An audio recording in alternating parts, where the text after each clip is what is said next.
सनातन धर्म का धर्म पिता कौन? भारत को विश्व का प्राचीनतम खंड माना जाता है, जहाँ से हिंदू धर्म का उद्गम हुआ है। वास्तव में हिंदू किसी धर्म का नाम नहीं है, क्योंकि किसी भी धर्म का नाम धर्मखंड के नाम पर नहीं पड़ता है। भारत का नाम सिंधु नदी के कारण हिंदुस्तान पड़ा, जिसके उपरांत भारतवासी भी अपने को सिंधुवासी से हिंदू कहलाने लगे। हिंदू धर्म का वास्तविक नाम सनातन धर्म है। सनातन धर्म को समग्र विश्व में सबसे प्राचीन धर्म माना जाता है, परंतु फिर भी सनातन धर्म के अनुयायियों की संख्या में दिन प्रतिदिन घटौती होती जा रही है और बाद में उदित होने वाले धर्म हिंदू धर्म के मुकाबले अधिक समृद्ध, संगठित एवं मजबूत होते जा रहे हैं। प्राचीनतम खंड होने के बावजूद भी भारत देश की गिनती आज विश्व के समृद्ध देशों में नहीं की जाती है। इसका मूल कारण है कि सभी धर्मावलंबियों को अपने एक धर्म पिता एवं एक धर्म शास्त्र पर आस्था है, और यदि हिंदुओं की बात करें तो आज उन्हें ना अपने कोई एक निश्चित धर्म शास्त्र का ज्ञान है, ना ही धर्म पिता का, और अपने धर्म का नाम भी भूल गए, तो भला अपने असली धर्म पर आस्था भी कैसे होगी? यही कारण है हिंदू धर्म की दुर्गति का। परंतु अब समय आ गया है कि हम सनातन धर्म के धर्म पिता को पहचानें, क्योंकि सनातन धर्म ही सब धर्मों का मूल बीज है। यदि बीज को सुधार लिया तो सारा वृक्ष सुधर जाएगा। आखिर कौन हो सकता है सनातन धर्म का धर्म पिता? सनातन धर्म सबसे प्राचीन धर्म है, तो उसका स्थापक भी सबसे प्राचीन पुरुष ही होना चाहिए। सभी धर्मों में यह मान्यता है कि सृष्टि के आरंभ में कोई प्रथम पुरुष एवं प्रथम स्त्री हुए, जिनसे सारी सृष्टि का विस्तार हुआ। उन्हें विभिन्न धर्मों में अलग अलग नामों से जाना जाता है, जैसे मुसलमानों में आदम हव्वा, क्रिश्चियंस में एडम ईव, जैनियों में आदिनाथ आदिनाथिनी, हिंदुओं में महादेव शंकर को आदिदेव एवं देवी पार्वती को आदिदेवी माना जाता है। जिस प्रकार आदम का जन्म व मृत्यु नहीं दिखाई जाती, उसी प्रकार महादेव शंकर का हिंदू शास्त्रों में जन्म व मृत्यु का कोई वर्णन नहीं है। वास्तव में आदिदेव शंकर यानी आदम ही सृष्टि के प्रथम पुरुष हुए हैं। सभी धर्म पिताओं के चेहरे से निराकारी स्टेज झलकती है, तो अवश्य ही अव्वल नंबर धर्म पिता तो सबसे जास्ती निराकारी स्टेज वाला होना चाहिए। महात्मा बुद्ध, जीसस क्राइस्ट, गुरु नानक आदि सभी धर्म पिताओं की निराकारी स्टेज ने उनके धर्मावलंबियों को आकर्षित कर उन्हें अपना धर्म पिता स्वीकारने के लिए विवश कर दिया। उन धर्म पिताओं का भी जो पिता अल्लाह अव्वल दीन होगा, वो तो अपनी संपूर्ण स्टेज में उनके मुकाबले जास्ती निराकारी स्टेज वाला ही होगा। आदम को सभी धर्म के धर्म पिताएं भी अपना आदि आदमी मानते हैं। एकमात्र आदिदेव शंकर ही के चित्र हैं, जिनसे जास्ती निराकारी स्टेज दुनिया में किसी भी धर्म पिता की देखने में नहीं आती। सबसे जास्ती याद में तल्लीन चित्र शंकर के ही पाए जाते हैं। विश्व भर में की गई खुदाइयों में भी सबसे जास्ती तादाद में शंकर की निराकारी स्टेज वाली नग्न मूर्तियां पाई गई हैं। सभी धर्म पिताओं की जन्मस्थली पवित्र तीर्थ स्थान के रूप में पूजनीय एवं माननीय है, तो अवश्य ही सनातन धर्म के धर्म पिता की जन्मस्थली सबसे प्राचीन एवं अव्वल तीर्थ होना चाहिए। मोहम्मद की जन्मस्थली मक्का, महात्मा बुद्ध की लुम्बिनी, गुरु नानक की नानखाना साहिब, क्राइस्ट की बेथलेहम, ये सभी जन्मस्थली या उन धर्मों के धर्मावलंबियों के लिए प्रमुख तीर्थ स्थली हैं। हिंदुओं में देखा जाए तो अनेक तीर्थ स्थल हैं। विशेष रूप से उत्तर भारत में सर्वाधिक तीर्थ स्थान मौजूद हैं। उनमें भी फर्रुखाबाद स्थित कपिल नगरी ऐसा तीर्थ स्थान है जिसे सब तीर्थों का भांजा माना जाता है। भांजा पक्ष सर्वाधिक माननीय होता है। कहा जाता है कपिला सदृशम तीर्थ भूमंडले नास्ति क्वचित, अर्थात कंपिल के समान भूमंडल पर अन्य कोई तीर्थ नहीं। यदि कंपिल के उद्भव पर विचार किया जाए तो यह नगरी सतयुग में विद्यमान थी। इस प्रदेश का तप और दार्शनिक चिंतन अभूतपूर्व रहा है। इस नगरी का महत्व आदि देश के रूप में होने से काम्पिल्य को भी ज्ञान तीर्थ और सिद्ध भूमि माना गया है। त्रेता युग में कंपिल की कीर्ति अवर्णनीय थी। ऐसा कहा जाता है कि रावण भी यहाँ के वैभव को देखकर आश्चर्यचकित हो गया था। वास्तव में काम्पिल्य प्रदेश भारत के हृदय और मस्तिष्क के रूप में धड़कन उत्पन्न करता रहा है। इस नगरी के बारे में उपनिषदों आदि ग्रंथों में प्रभूत सामग्री बिखरी पड़ी है। काम्पिल्य की गणना भारत की प्राचीनतम नगरियों में की जाती है। विमलनाथ पुराण में कहा है, तदैव कंपिला नामना विद्यते परमापुरी, दोषैर मुक्ता गुणयुक्त धनाढ़ स्वर्ण संग्रहा, अर्थात कंपिल नाम की परमपुरी सभी दोषों से मुक्त है। यहाँ के निवासी गुणवान, धनवान और स्वर्ण के स्वामी हैं। जैन ही नहीं, बुद्ध साहित्य में भी काम्पिल्य की कीर्ति का अद्भुत वर्णन है। यही क्षेत्र आदि सृष्टि का स्थल माना गया है। सभी धर्मों का नाम उनके धर्म पिता के नाम पर पड़ता है, तो अवश्य ही सनातन धर्म का नाम उस धर्म के धर्म पिता के नाम से मेल खाना चाहिए। शंकर को ज्ञानेश्वर एवं योगेश्वर की उपाधि दी जाती है। वहीं दूसरी ओर ब्रह्मा का बड़ा पुत्र सनत कुमार जो ज्ञान एवं योग में बड़े पारंगत थे, उन्हें भी यही उपाधि दी जाती है। परंतु विचार करने योग्य बात है कि योगियों एवं ज्ञानियों के ईश्वर अर्थात श्रेष्ठ शासनकर्ता भला दो कैसे हो सकते हैं। इसका स्पष्टीकरण देते हुए ऋग्वेद में ऋचा आई है, एको सद्विप्रा बहुधा वदंती, अर्थात एक ही सच्चा ब्राह्मण है जिसकी अलग अलग नामों से महिमा की गई है, कहीं राम कृष्ण, कहीं शंकर आदि। वास्तव में एक ही व्यक्तित्व है जो सबका ईश्वर है। वह है आदि पुरुष सनत कुमार शंकर, जिसके नाम पर सनातन धर्म का नाम पड़ता है। सभी धर्म के धर्म शास्त्र अपने धर्म पिता का परिचय देते हैं, तो अवश्य ही हिंदू धर्म का धर्म शास्त्र में भी हिंदू धर्म के धर्म पिता का परिचय वर्णित होगा। दुनिया में जितने भी धर्म पिताएं हुए हैं, सभी अपने समय पर आए, धर्म की धारणाओं का उपदेश देकर चले गए। बाद में उनके उपदेशों को शास्त्र के रूप में संग्रहित किया गया, जो कि उस धर्म का धर्म शास्त्र कहलाया जाने लगा। धर्म शास्त्र अर्थात धर्म को शासन करने का विधान। जैसे मुसलमानों का कुरान, बौद्धियों का धम्मपद, क्रिश्चियन का बाइबल, सिखों का गुरु ग्रंथ साहिब आदि। सभी धर्म वालों को अपने उस एक धर्म शास्त्र पर ही आस्था रहती है। हिंदुओं में देखें तो मात्र कहने के लिए गीता हिंदुओं का धर्म शास्त्र है, परंतु सभी हिंदुओं को गीता पर आस्था नहीं है, क्योंकि हिंदुओं में अनेक देवताएं हैं जिनकी महिमा में अनेक शास्त्र बने हुए हैं। सभी हिंदुओं ने अपने अपने शास्त्र का चुनाव कर लिया है जिसे वे महत्व देते हैं, जिस पर उनकी आस्था है। परंतु सब शास्त्रों का माई बाप गीता को ही माना गया है।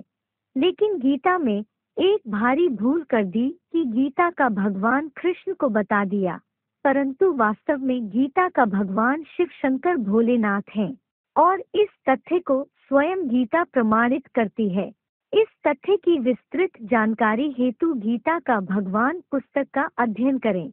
सभी धर्मावलंबी अपने धर्म के स्थापक को पिता मानते हैं, तो अवश्य ही हिंदू धर्म के धर्म पिता को समस्त हिंदू धर्मावलंबी द्वारा माननीय होना चाहिए।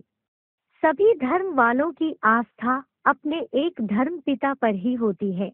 सभी के लिए एक धर्म पिता ही पूजनीय एवं माननीय होता है, परंतु एक हिंदू धर्म ही ऐसा धर्म है जिसमें सभी हिंदुओं के अपने अलग अलग देवता हैं जिन पर उनकी आस्था है। सभी अपने अपने देवताओं को ही सर्वोपरि मानते हैं। इसी कारण से हिंदुओं में एकता नहीं अपितु अनेकता है।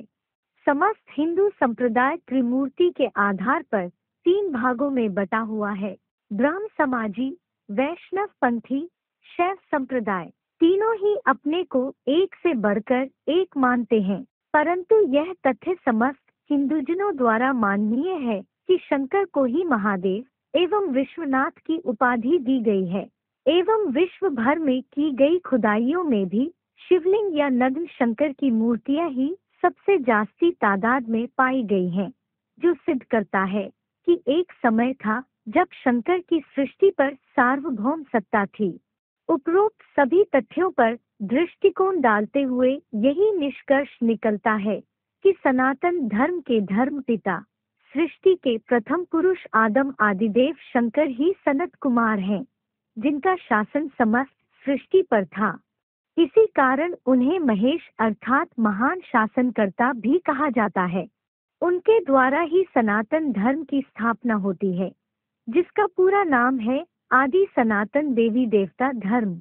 देवताएं कोई हमसे भिन्न नहीं होते, अपितु हम मनुष्य ही दिव्य गुणों की संपूर्ण धारणा से देवता बन सकते हैं, जिसका प्रमाण श्रीमद् भगवत गीता में भी मिलता है, जिसमें भगवान अर्जुन को उपदेश देते हैं कि हे नर अर्जुन, तू ऐसी करनी कर कि नर से नारायण बन जाए। हे नारी द्रौपदी, तू ऐसी करनी कर कि नारी से लक्ष्मी बन जाए।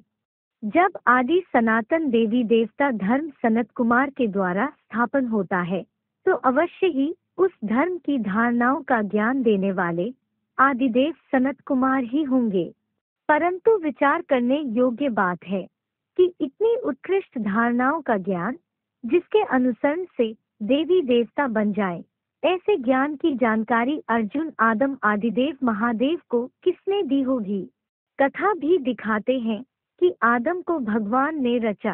परमपिता प्लस परमात्मा शिव निराकार भगवान, जिन्हें हर धर्म में भिन्न भिन्न नामों से मान्यता दी जाती है, वे इस सृष्टि पर आते हैं तो सर्वप्रथम आदम विवस्वत सूर्य नाम के बड़े बच्चे को ही गीता ज्ञान की जानकारी देते हैं। आदिदेव शंकर ही उस गीता ज्ञान को संपूर्णतया आत्मसात कर योग बल के आधार पर भगवान शिव के समान शक्ति धारण कर ईश्वर अर्थात श्रेष्ठ से श्रेष्ठ शासनकर्ता सिद्ध हो जाते हैं, जिसके लिए श्वेताश्वतरोपनिषद में भी लिखा है, एको ही रुद्रो न द्वितीयाय तस्थु, अर्थात ईश्वर रुद्र केवल एक और अकेला है, उसके अलावा दूसरे के लिए कोई आधार नहीं है। आदिदेव शंकर ही हैं, जिनका दूसरा नाम रुद्र भी है। छांदोग्य उपनिषद में भी लिखा है, एकम एव द्वितीयमस्ति, अर्थात ईश्वर एक और अकेला ही है, दूसरा कोई ईश्वर नहीं है। यह तथ्य सर्वविदित है कि जो सृष्टि का आरंभ करता होता है, वह विनाश करने का भी सामर्थ्य रखता है।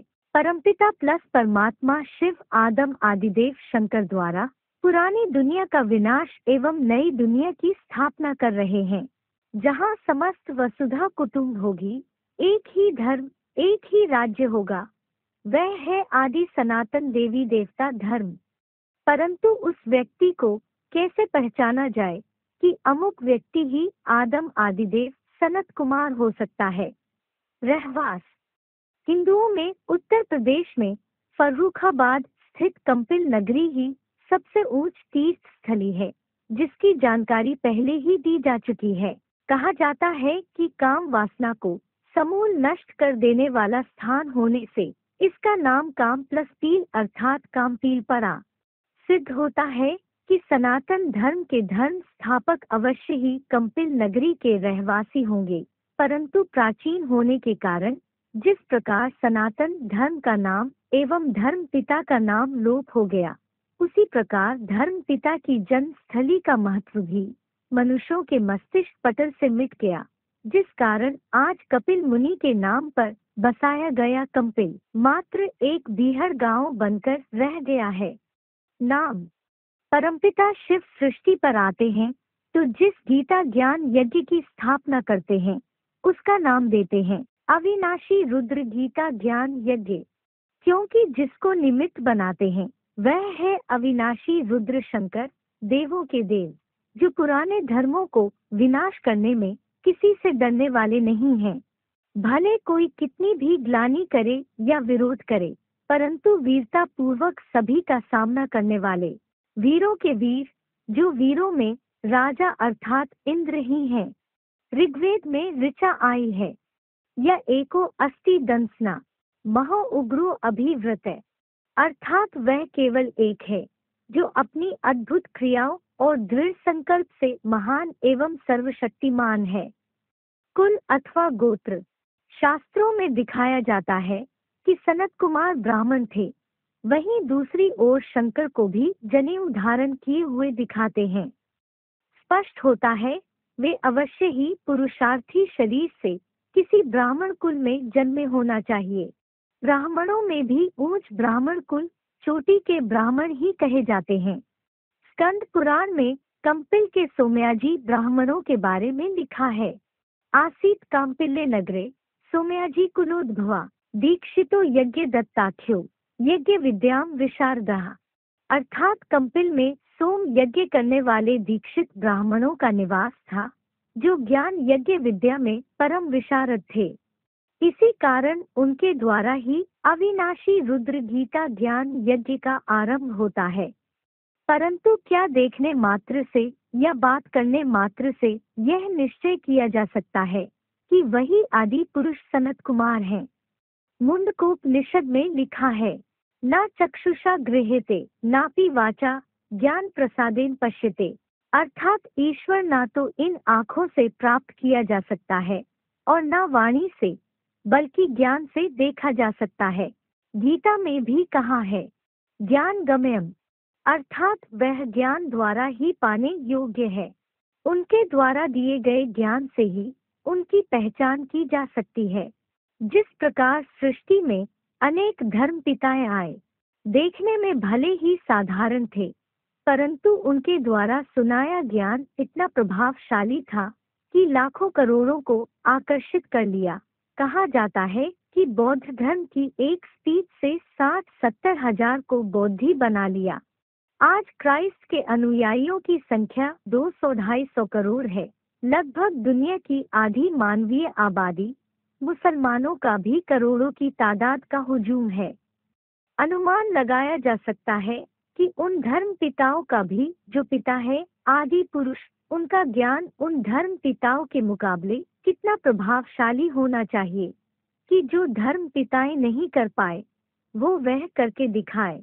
ग्रेट फादर्स कहलाए जाने वाले धर्म पिताएं आए, अपना ज्ञान सुनाया, धर्म स्थापन किया, चले गए और सृष्टि का पतन ही होता रहा।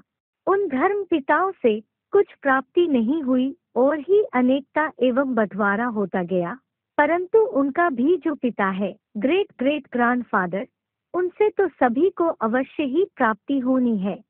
इसलिए ही आज भले ही सभी धर्म वाले निराकार को भगवान मानते हैं, परंतु फिर भी सबकी नजरें भविष्य रक्षक फ्यूचर सेवियर पर गड़ी हैं कि कोई ऐसा व्यक्ति आएगा जो समग्र विश्व को एक कर देगा एवं विश्व में पुनः सुख शांति की स्थापना कर देगा, जिसे हिंदू कलंकी, मुसलमान मेहदी, यहूदी मसीहा, बौद्धि मैत्रेय नाम देते हैं। वह कोई अनेक नहीं अपितु एक ही है। सिद्ध होता है कि समग्र विश्व उस एक साकार व्यक्तित्व को ही भगवान एवं अपना ग्रेट ग्रेट ग्रैंडफादर मानते हैं। इसलिए ही गायन है, हिंदू मुस्लिम सिख ईसाई आपस में है भाई भाई। ओम शांति।